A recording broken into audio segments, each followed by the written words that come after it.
it's already very cold, and I believe it's very good to take care of the birds. So I'm taking care of bird food, putting in. I'm still working in my garden. It's already winter. You can say winter. It's cold. First, it's snowing, and I'm holding my phone in my hand, and it's really not easy doing things with one hand. So I just put it inside. This morning I wake up and I called my lawyer because I had some very important things to say. Um, I called my lawyer and I said, you know what? When the court decided that my papers were false and my age had to be legally changed, that's when it was already official that my papers were not correct. I mean, that was the first proof that something was wrong. And so I said, on that moment, I already win the case, proving that nothing was right. Because I was 9 years old, I really going through the trauma. I remember the trauma being kidnapped very well, and standing in front of the judge saying I didn't want to be adopted by the Dutch government through a Belgium agency. So so I said to my lawyer, on that point legally, it was already proven that the Dutch government was a part of a criminal organization that kidnapped me into the country. So I said to my lawyer, so what's the defense of the Dutch government saying that they are not guilty? Even they are saying they are not guilty, the judge already proven that they are guilty. And in how far they are guilty, they cannot never take away that responsibility of them.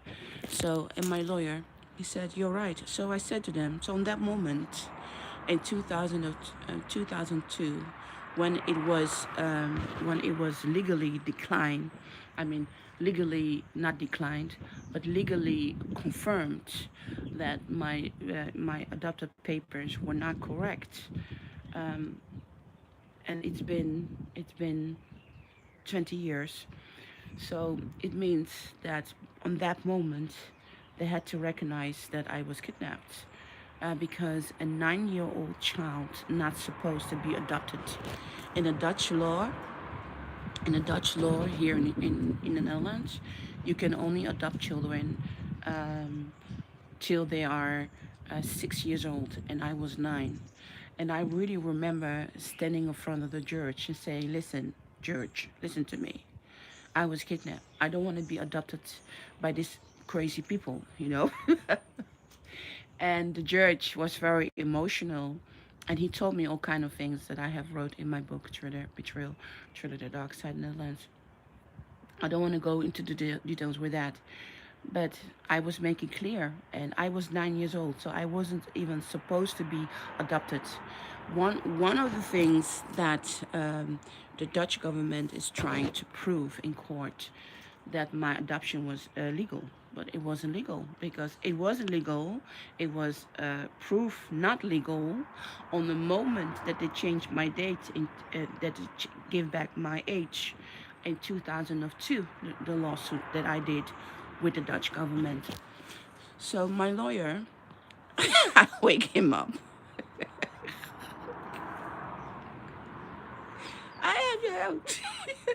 So he said it was a really good point of me, but I became so sad, crying again, really, really crying. So I was thinking about that, and how much it hurt. It really hurt, you know. So because I was 9 years old, I really did remember a lot of things. Um, uh, when you were 9, you remember more when you were 6 year old child. And I remember Michael Jackson was my father because I was 9 years old, and Yeah. And even I was kidnapped, all the horrible things that have been done to me. I remember him. So for me, people saying, I'm not Michael Jackson's daughter, it doesn't really affect me hard, but it affect me in making me think like, whoa, I was 9 years old. What do I remember when I was 9 years old? I mean, it's just like telling Prince Jackson, my brother, that he doesn't remember. He doesn't remember the funeral of our dad, Michael Jackson, because he was 9 years old, and my father, Michael Jackson, also hid for them for a long time that he was famous, and it's something normal that famous artists seems to do, hiding that away from the children. Um, you know, I think it's so important for me to talk about it the way that I understand the public. Every time when I'm lying in my bed, I'm thinking, okay, I'm having this YouTube channel where I'm talking about my life, and everyone wants to make it look like it's all about Michael. But you know what? It's not about Michael Jackson. It's about my life, and he was a part in that, and he was important. He was important because he's my dad. But to the public, he's the king of pop. And sometimes I really have big problems with that. And then I just wake up, and because my case is about human rights, the rights of the children. Someone asked me a couple of days ago, where is your lawsuit about? My lawsuit is about the injustice that have been done to me as a child. Not only me, throughout an illegal adoption. It wasn't legal because the papers were not correct. So it's when the papers are not correct, adoption cannot be called legal. And the Dutch government, they can write whatever they want. Yeah, it was legal in this moment. No, there were only the only thing that they could trust were the papers. But in my case, that's the strong part of my case. I was standing in front of the judge and I said, no, I am not 6 years old. Sorry, I'm 11. No, now it was 2 years. So I was 9 years. 9 years when I was adopted.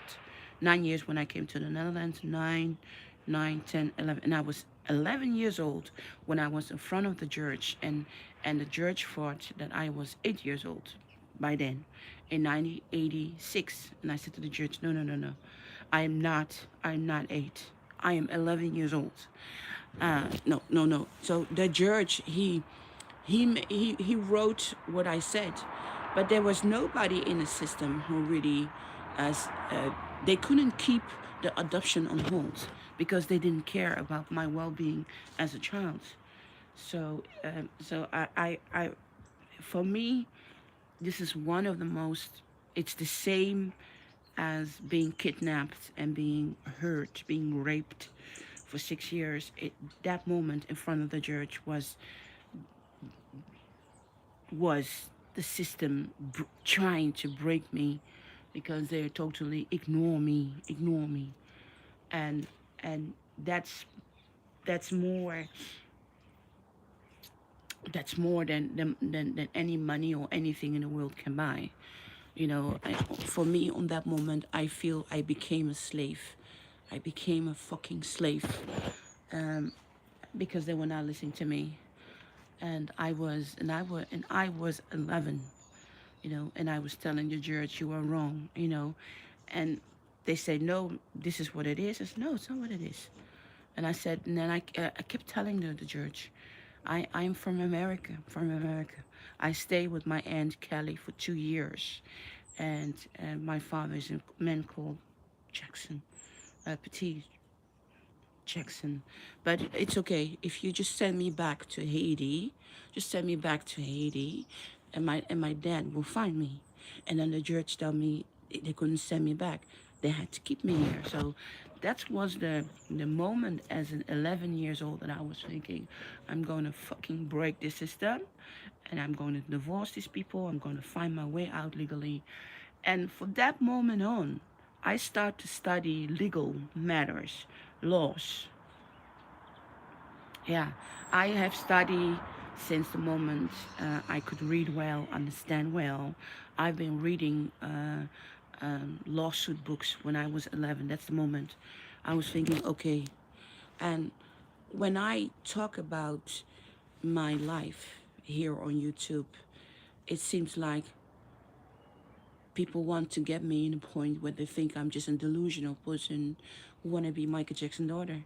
But you know, the thing is, this is so not important in my life, where the court is about. What I'm doing in my life is I am living my life, and I am working hard on my life to make a fundamental change, you know. And in my problem that I'm facing this lawsuit is that no one listened to me, and that's the trauma. No one listened to me. If anyone had really took me seriously when I said no, I am not 8 years old in front of the judge. I'm not 8 years, so I'm 11. He just knows no. Uh, no one did the investigation. You know, they just give me, and the Dutch government is saying we don't have any responsibility of the corrupt adoption agency who makes money from selling children, because it's a business and they make money of it. And the Dutch government saying we don't take any responsibility. But you know what? You cannot say if you buy a car from a factory, you cannot say no. And you buy the car, and then you buy the car for somewhere else, for someone else, and then the car get broken. Then you cannot say no, no. You have to blame the factory, because the factory made the car. And if you talk about the car, you can blame the car of the factory because the factory made the car. But if you talk about children, you cannot deal with them like they are an car, because they are human beings. And you have to take responsibility for it. So the adoption law, there are so many problems in it, and the government is trying to find a way to blame it on us, blame it on the me. Like, no, we did an adoption, and we have to trust the papers that we said, so we don't have to blame. But I blame them for what they do to me, and the Dutch government is trying not to take any responsibility for my kidnapping. So they are facing really, really huge problem. And for me, I really realizing that, I believe some people, they come to my channel just for the entertainment. But you know what? This is not entertainment. This is really political brutality, explanation about what happened to me. I'm really coming to a point that now that I don't even want to talk about my father anymore. I just really want to get deep into this court in a way to make people understand. Listen, um, this is crime. This is kidnapping. This is hard crime. This is like a thriller that have happened to me in my life.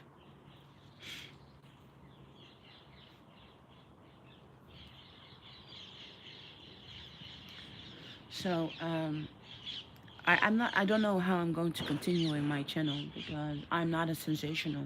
I'm really dealing with a topic, and one of the reasons that my books are there, truly betrayal, truly the dark side and the lens, because I wanted people to understand my story when it comes in the media. In 2010, when I came in the world media, people were having so much fun making a fool out of me, saying Michael Jackson is my father. Well, the story is much bigger than it is, you know. And even if Michael Jackson had find me on the street, nothing changed. He will always be a part of my life, and no matter what, he is my dad. No matter what, just like he is from parents and friends, and Michael Jr. That's it. I'm gonna say goodbye. I'm continuing taking care of the birds in the garden, and I need to think about how I'm going to continuing building up my channel, because I want people to get to know me, and if they read the describe, they know what I'm saying. They can go to my website, www.MociennePetitJackson.com.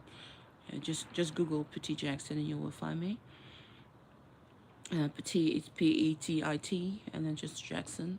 You will find me everywhere. And I'm really going to think how I'm going to continuing building my YouTube channel, because I really want people to get the point, really get the point of what it's about, the lawsuit that I'm doing. A huge crime have been done to me, kidnapping, kidnapping, illegal, not legal, illegal kidnapping, not legal, not illegal, but they did it, and I want the Dutch government and the Belgian government to be punished. And if I die, I want people to know that I understood the picture. And my pain, my hurt is all about that.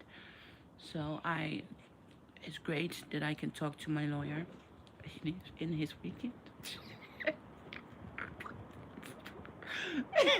It's amazing. It's really amazing. I'm very lucky.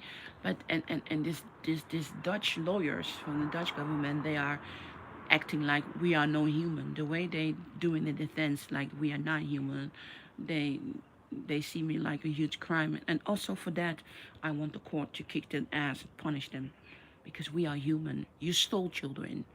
The Dutch government is children kidnappers. They are, and they kidnapped me. And that Michael Jackson was my father. It's not even important, because the fact is I'm first human. And I told them I was going to sue them if they're not going to take care of me and not deal with me. Okay, they ignore me. Now we go to court. That's it. See you in court.